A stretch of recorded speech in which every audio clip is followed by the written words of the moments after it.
உங்கள் தகப்பன் தாயோட இருதயம் ஆத்துமா உங்களை ஆசீர்வதிக்க பரிபூர்ணமா இருக்கணும். அதுக்கு தான் ஆண்டவர் அடிக்கடி சொல்றாரு, உன் தகப்பன் தாயை எதுக்கு சொல்றாருன்னா, நீ கனம் பண்ணலன்னா ஆத்துமா அவனை என்ன பண்ணாது.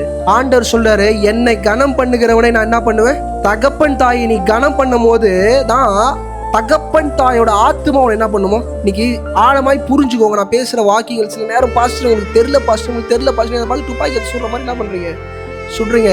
ஆத்துமா வேற, சரீரம். இன்னைக்கு இந்த சரீரம் இருக்கு பாருங்க, அப்பாவா உங்களுக்கு அம்மாவா ஒரு சரீரம் இருக்குது பாருங்க. நீங்க இன்னாதான் அடிச்சாலும் போய் கண்ணத்திலே உங்க அப்பா போய் அடிச்சிருங்களேன் பலாருன்னு. உங்க அப்பா வந்து உங்ககிட்ட என்ன பண்ணுவாரு, பேசுவார். நீங்க தான் பிள்ளைன்னு என்ன பண்ணுவாரு, பேசுவார். உங்க அம்மாவை பார்த்து நீங்க செத்து போ, நாசமா போன்னு இப்படிப்பட்ட கேவலமான வார்த்தைகள்லாம் சொல்லிடுங்க. ஆனா உங்க அம்மா உங்ககிட்ட வந்து என்ன பண்ணுவாங்க, பேசுவாங்க. ஆனா சபை ஒன்று புரிஞ்சுக்கோங்க, ஆத்துமா உங்ககிட்ட பேசாது. ஆத்துமா அவங்களை என்ன பண்ணாது, ஆசீர்வதிக்காது.